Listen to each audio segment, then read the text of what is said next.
So what we end up having to solve when we want to use the Lagrange multiplier method is that nabla f, which is 2 sigma alpha 1, equals lambda times nabla g, which is, well, lambda times 2 alpha 1, okay, which is the equality that I've written here. Now, of course, I've got a 2 on both sides, so I'm going to get rid of that 2. And so in the end, I end up with this equation here. Okay. And this equation by now should ring a massive bell.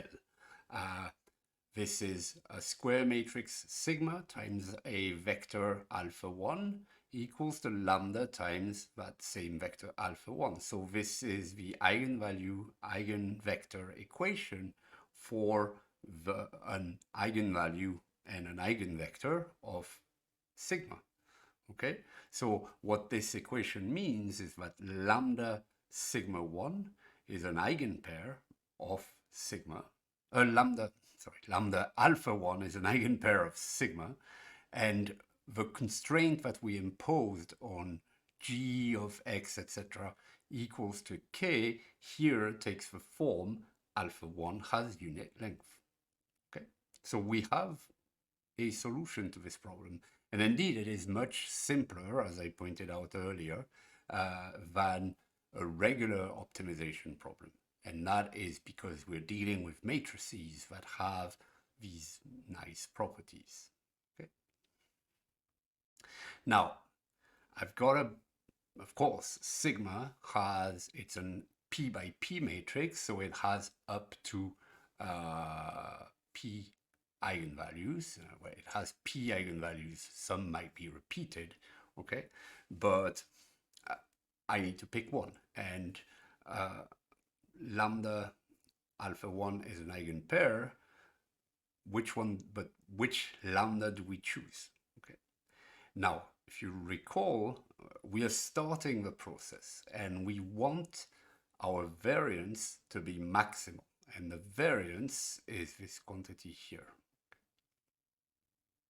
Now let's compute something related to this variance.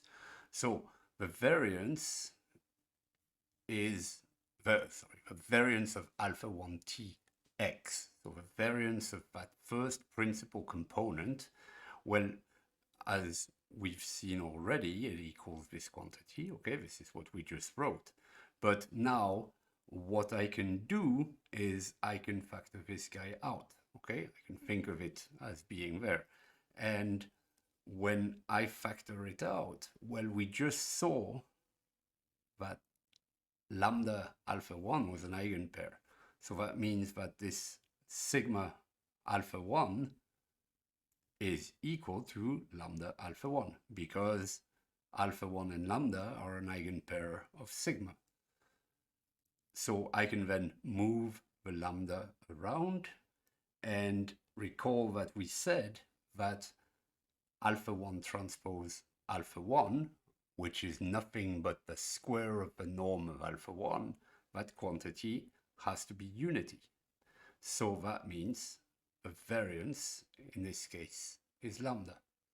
And because I want to pick lambda, well, I want to pick the dimension with the maximum variance, well, I can pick lambda equals lambda 1, the largest of all the eigenvalues,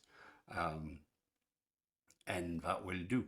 And I'll remind you that another nice property that we have is that sigma, the covariance matrix, is symmetric. And one of the properties we already saw several times of symmetric matrices is that their eigenvalues are real.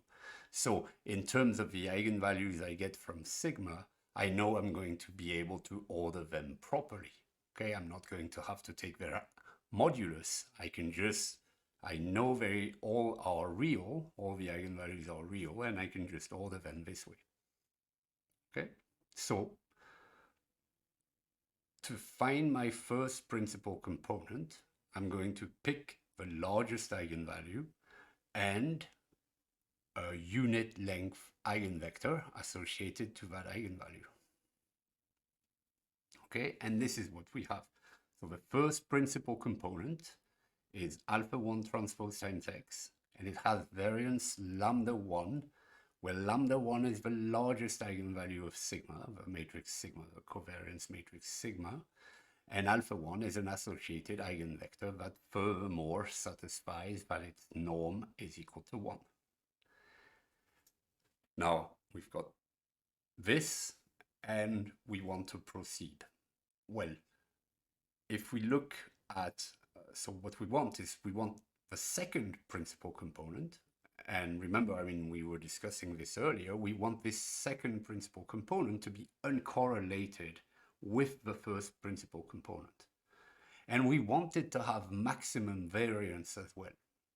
So that maximum variance, of course, is not going to be as big as the first maximum variance, but I've sort of taken out that first component, and I want that second component to be uncorrelated and have maximum variance.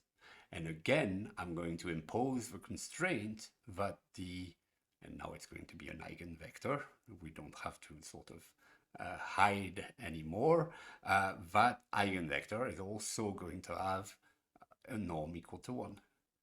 Now let's look at what it means for the second principal component to be uncorrelated with the first one. Well, alpha 2 transpose x, which is my second principal component, is going to be uncorrelated if, and if you recall, we saw this from earlier when we defined the covariance matrix, uncorrelation is equivalent to saying that the covariance is 0. Okay, so if I have two random variables and their covariance is 0, then the random variables are independent. Okay, their covariance is 0. So let's see what that means. Now, to see what happens when we want this covariance to be equal to 0 between our two first principal components, let's compute the covariance. So the covariance of the first and the second principal components is obtained by taking this product here. I'm not going to detail where this is coming from, just take it as granted, and that is essentially the same type of thing we saw when we were computing the variance of the first principal component. If you remember, we were using alpha 1t sigma alpha 1, and if you remember, the covariance of x with x is the variance, and this is what we were seeing, and here I'm using the covariance of alpha 1 and alpha 2, which is giving me the covariance of these two principal components. Okay, so the first thing we remark is that this is the transpose of the product on the following line. Okay, so I can just say that this is the same thing as the transpose of alpha 2 times sigma transpose times alpha 1. Now, sigma is a symmetric matrix. Therefore, sigma transpose is equal to sigma, and so we get this result here. Then the next step is simply to remark that sigma times alpha 1 is lambda 1 times alpha 1, because lambda 1 and alpha 1 are eigenvalue and eigenvector associated to sigma. So what we get is alpha 2 transpose times lambda 1 times alpha 1. Lambda 1 being a scalar, we can pull it out, and I see that I have to correct my slides. So lambda 1 times alpha 2 transpose times alpha 1, well, this is the same thing as lambda 1 times alpha 2 dot alpha 1. And so that means that essentially the covariance is 0 if and only if uh, the two vectors, alpha 1 eigenvectors, alpha 1 and alpha 2, are not, they're all forgone, okay? Their dot product is equal to 0. So this second principal component is uncorrelated to the first if their dot product is equal to 0. And so this should start to tell you, oh, we're looking like something a bit like Gram-Schmidt, right? Because aren't we deducing an orthonormal basis? Because remember, we also want alpha 1 and alpha 2 to have norm 1. And so this is what's going to happen. We're progressively going to be making an orthonormal basis. And that's the basis in which we are going to recast our data. Okay, so in short, take the covariance matrix that is available to you. And I'll point out, okay, so in the first case, the one we were looking at, we knew sigma. And that, in a sense, means that we know the distributions, but we can also take the sample covariance matrix, that's often written S sub x. And typically in our applications, we're going to be looking at the sample covariance matrix. Okay, and I'll show you in just a second how to compute this covariance matrix. Given whatever covariance matrix you have access to, whether it's the true or the sample covariance matrix, then you compute the principal components by this VI transpose X, where VI is an eigenvector of whatever matrix you have. As I said, in our case, we are going to be looking at the sample covariance matrix most of the time.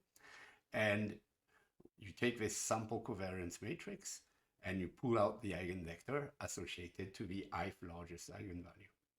Okay. And furthermore, once you've normalized VI, then the corresponding lambda I is actually the variance of ZK. Okay. So remember that this means, so to be able to have this, it means that you evaluate ZI this way, and that's where the normalization comes in, okay? Because your ZI is, your ZI comes out as the vector, the value that you get when you apply the VI, and that VI is normalized, okay?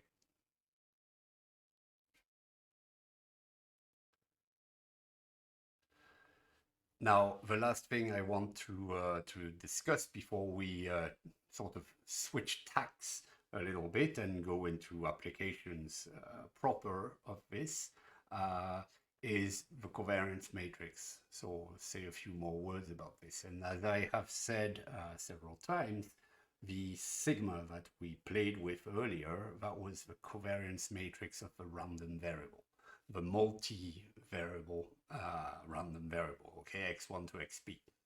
And Sx is the sample covariance matrix. Well, if you have the data in the form of a matrix with m rows and p columns, so the rows are the individuals, if you want, okay? So say if you go back to our example with the fingerprints, each row corresponds to the measurements for a given individual, and the columns are the different measurements: height, weight, fingerprint size, etc. So from that measurement matrix, the way we get the covariance matrix is the following way, which is quite simple. So 1 over n minus 1. So remember, we're talking about biased or unbiased estimators. This is an unbiased estimator of the covariance matrix. You could also use 1 over n. Most of the time it's going to be essentially the same, times x transpose times x. That's a matrix that you now have seen quite a lot. But you do this on the matrix with centered data. I'll come back to this in just a second. Now, there's instances where you will see 1 over n minus 1 times x transpose. It used to be, before the days of using the computers a lot, that people would also think of observations in columns and variables as rows. Okay, so you would have height, weight, fingerprint size, finger size, etc. as rows, and the columns would correspond to different individuals. It turns out that in those days of everything being put on computers, it's much easier for people to add rows at the end of a matrix, of a file. So suppose I take 100 measurements more, I can just put them like this, whereas if I want to add columns, I have to do so in a much more organized way. So that's why most of the time we're working with matrices where the variables are in columns and the observations are in rows. Just think about the size of the objects. The covariance matrix has size the number of variables. So if you recall our fingerprint example, we would have 10 variables, for example. So the matrix, the covariance matrix is going to be 10 times 10. If I do my product the wrong way, so remember we said we had 200 observations in this data set, then if for example, I was to use this formula with that particular shape of matrix, I would get a 200 times 200 matrix, which is not what I want. I want a covariance matrix that relates the random variables. And the random variables are the different measurements types. Okay, just take a look. I mean, if your matrix is more than the number of columns you have, you're probably taking the product the wrong way around. Now, I have an example that I'm going to spend a little time showing you, and I'll just introduce it here. I think the rest of this will be on CZG, well, with a Jupyter notebook.